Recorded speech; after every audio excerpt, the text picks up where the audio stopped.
Hi guys, welcome to an unusual video. I thought I had a video banked and the sound was faulty, so I was like, yeah, I've got loads of time to film a new video for Sunday.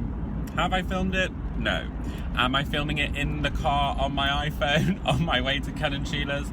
Yes. So I thought I'd do a video on 3 of the worst dates that I have ever been on because I've been dating again recently, and luckily all fine, all good, like good dates, but it's made me forget how people behave, how people can behave, how people will behave, because even when you think that you're not a dick, it turns out that yes, you may attract a lot of dick, but there are a lot of dicks, like a lot of idiot boys and probably girls out there, and it's insane. Like, where do these people get taught to behave like this? It's so outrageous. So I thought I'd give you a rundown of the three dates that really stand out for me as real humdingers. Number 1.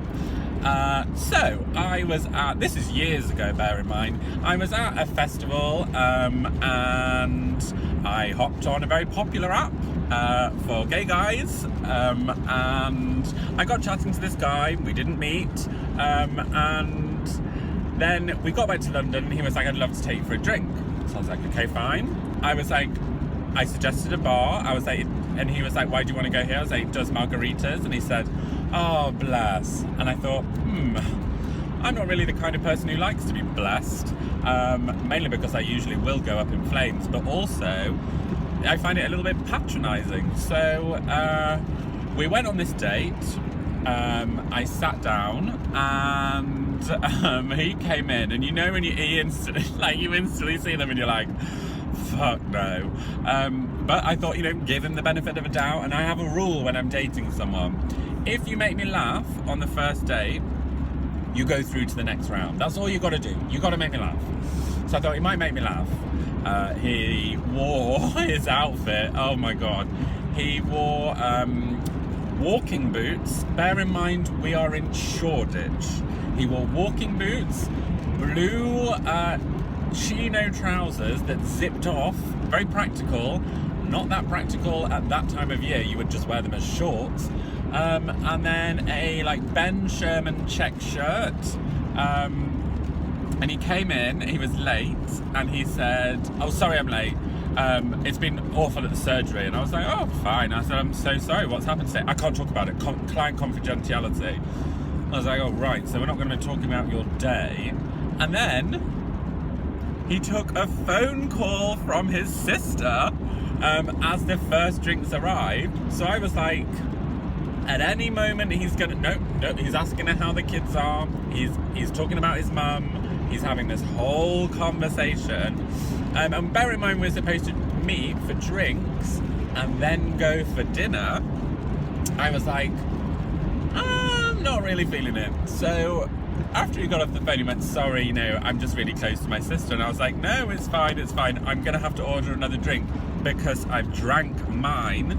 And so I had a second margarita, hoping that the tequila would kick in and somehow I'd find it remotely humorous. He then asked me about my brother being a doctor. When I was like, yeah, he really wants to be a surgeon, because he did at that time, he went, that's what he thinks he wants to do. He probably won't. In hindsight, he's right. But at the time, I found it very insulting that he was saying, oh, your brother's a dick. He was asking about my degree, and I was like, I did a degree in fashion. He was like, how did you even, that's not a degree. What did you think you were gonna get with that? Look at me now, loser. Haha. So anyway, the date just got worse and worse and worse. I had to text my friend and I was like, I need you to call me. She didn't get the text because she was also on a date and had forgotten to tell me the actual date that she was on. So I was like, I'm gonna have to pull the plug on this alone. So we walked around to the restaurant, and it's a Vietnamese caterer in Shoreditch that's one of my favourites, and I thought, I can't ruin this Vietnamese with this day. I'll never be able to come here again because I'll always associate it with this arsehole. So we stood outside and he went, oh, the restaurant looks full, did you not book? And I just said, you know what? I'm full and I'm going to go home. I wish you all the best. He went, oh, am I walking you to the... And I went, you're going to go that way and I'm going to go this way. Just a minute, we're going to go under a tunnel, so the light's going to change. This is not going to be great for my story.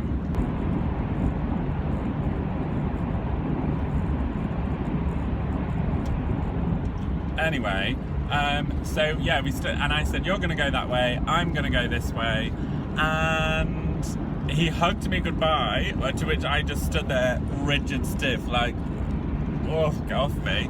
And he went the way that I was supposed to go. So I had to walk around the corner and call my friend, and I was like, I need you to be on the phone to me for at least 5 minutes while I wait for this utter moron to go away, and then I can walk actually to the tube stop. Total nightmare. Okay, so coming in at a close second, I can't really remember his name. Let's call him Fabio.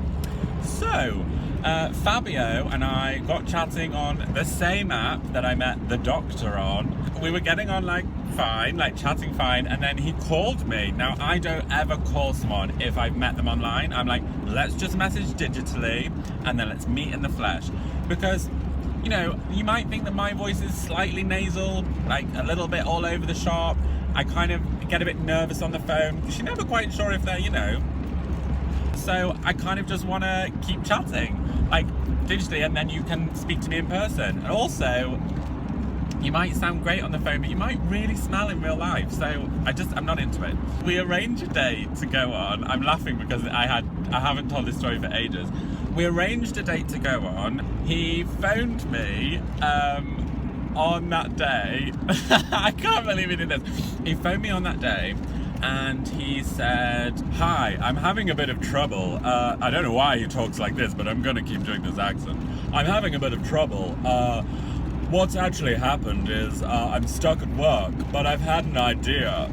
Because I live around the corner from you and I've got to work late tonight, why don't you get on the tube, come to where I work, then get in my car, we'll have the date in my car and I'll drop you home. That way we know if we get on together. And I was like, you want me to get on the tube at rush hour, come to your house, like come to your work, get in your car, bear in mind I've never met you, and then sit with you through London while you drive, he could be the worst driver ever, and chat to you, and then get out, and then you assess if you like me or not. What? Like at that point, I should have realised, like the alarm bell should have gone off, but no, I give people the benefit of the doubt. I think, don't worry, they're obviously nervous, it's fine, don't be alarmed. So, he then rings me back and he's like, you know what, you're right, I've kind of got to that point and I've worked some things out and I won't work late tonight, we'll have a date. And I was like, great, I think he's sounding a little bit like an automated voice machine, but that's all he deserves. We go on the date, we pick this Italian restaurant, I don't really eat Italian food, on dates, and we get there, and you know what? He's pretty fit. Like really well dressed. He's got like skinny jeans on boots, like this coat with this like fur hood. I'm in a Parker, I guess it's called, hat. He's got cute eyes. Like he was chic. At the time, I drove a Golf, and he was like, "God, is that your car? Do you drive the white Golf? It looks like a little van." And I was like, "Yeah, it's my company car. They gave it to me. It's not really my choice, but that is my car." He was like, "God, that's so hilarious, a company car." And I was like, okay, no problem, no judgment. We sit down and we order, and I was like, I'm just gonna order a main. And he was like, we gotta have starters. Look, you had the caprese salad for starters. And I was like, okay, fine, you can order for me, no problem. And then he was like, what are you having for your main? And I was like, I was just gonna get a salad. And he was like, no, you gotta have pasta and bread. This is the best pasta place in town. And I was like, well, I don't really eat pasta that much. No, you gotta have pasta. I was like, I'm having a salad. So then the food starts coming and he starts chatting and he's like, so I said, when's your last relationship? Well, I'm actually going through a divorce with my ex-husband. We're sharing custody of the dog, so luckily he was able to take him tonight. And I was like, oh, fucking great. You're going through a divorce. What the hell am I doing here? I was thinking, how do I get out of this? So the date carries on, and he's like, I really like how you talk. Like, it's really funny. Like, where are you from? And I was like, I'm from the north of England. Thank you for my accent. I grew it myself. Then he's like, what else did he do? He was like, he asked me halfway through, he went, so, on a scale of 1 to 10, how do you think this date's going? And I was like, a fucking 0. But obviously I was like, oh, I'm still trying to figure you out, just trying to work it out. And then he was like, so we're getting coffee, right? I was like, I'm not drinking coffee at this time of night. I will be up for weeks. He did have a cool job though. Like, he was making his own deli. Like, he was also a doctor. Also, he had a dog. He owned his own house. I mean, on paper, the guy had credentials. But sadly, he was the most patronising twat I've ever met. He proceeded to order dessert for me and make me eat it, to which I was like, you are going to make me fat. I got hurt. Like, we said goodbye. He was like, am I going to get a kiss from you? Are we going to kiss by your white Golf? And I was like, no. So I kissed him on the cheek, got in my car, got home, and he texted me and he was like, I miss you. I can't wait for date 2. And I just text back going, never contact me again, and blocked him. Okay, time for number 3. I'm pretty sure this is my 3rd worst date. It might not be, but you know what? I've drank a hell of a lot of wine in my lifetime, and I'm sure that I have lost some good stories along the way. Again, we met on this app, but this actually is before the days of Tinder, because you have to realise that while I was with Jake, Tinder was invented. Sorry, I don't know what animal I've just seen on the side of the road, but it was massive. So, chatting to this guy, he seems pretty funny, he seems pretty witty, and I'm pretty sure on my Tinder profile actually, at present, I'm attracted to boys with brains and boys with wit and boys who do not take themselves too seriously. So this guy, making me laugh, all good. And this is in the days of real drain pipe jeans being in fashion. Like, they were pretty tight. Met at this pub called the Snooty Fox, which was my local for years, and I used to go in my pyjamas. I felt comfortable in there. They've seen me at my worst, they've seen me at my best, but they've seen me at my worst. He was sat on the bench outside and I was walking towards him. Now, since then, looking back on this, I've actually realised that I have a knock-kneed walk. So I, at the time, thought I looked like a model going down the Versace runway. What is actually the case is I looked like someone who has orthopedic footwear. And I've actually filmed myself since, and I was like, well, I wonder what I looked like that time when I was walking down to the pub. Turns out, like, my knees really hit each other, and I kind of, like, I can't do it with my fingers. Maybe I can. No, I can't. And my knees kind of hit each other, and I kind of waddle. In skinny jeans, this must have looked horrendous. Like, completely horrendous. So, I get that, and, like, he's kind of going like this as I'm walking, like, it was awful. I remember it well. It'll never leave me. So I sit down and, like, we're outside and I'm like, do you want a drink? He's like, yeah, I'll get a pint. And I was like, don't worry, I'll get a pint. Realistically, he's just seen me walk to him. I should have made him walk away, but no, I got up, got the pint, being the kind, loving person that I am. So we sit down, have some beers. Now, we also were wearing the same shirt. An Oxford blue shirt. I was like, what the fuck? Why are we wearing the same shirts? Then you start looking at them, and as I cast my eyes over his face, I noticed that for someone of the age of 26, he was very heavily indented across the brow, across the crow's feet, and I was like, either you've been working down the pits or you've been lying about your age. Turns out he hadn't been working down the pits, but he also didn't moisturise. And when you're sat next to something as baby soft as this, I was like, this ain't ever going to work aesthetically. So we start chatting. He's hilarious. He's actually hilarious. Now there's a roundabout coming up. This is going to be hilarious. I was like, God, he's really funny. I can't remember what he did for a living, something basic. But he also was trying to lure me in to joining the gay Olympics, which I didn't even realise were a thing. And he was like, oh, you should definitely come and trial out for the England team. I was like, Ain't nobody got time to be running around a field with a stick, hitting a hard ball. Like, God, I've got shit to do. He then told me about how he loves going to the Gay Olympics, which is fair enough, like, good for you. Personally, not for me. We actually, like, I got so wasted, like, blind drunk. I think we must have had, like, 6 pints. And for me, I was definitely a stone lighter back then. I was white girl tanked up. Luckily, the pub was only around the corner. So anyway, we go to leave, and I'm pretty sure I launched myself in for a kiss. It's kind of a signature move that happens to me when I don't know what my name is anymore. I kind of think this is how it's all supposed to end. The sun has set, we're wasted, we should snog. And he definitely pulled away. It's happened to me a few times. I'm pretty resilient to it now. Back then, it was a bit of a beating.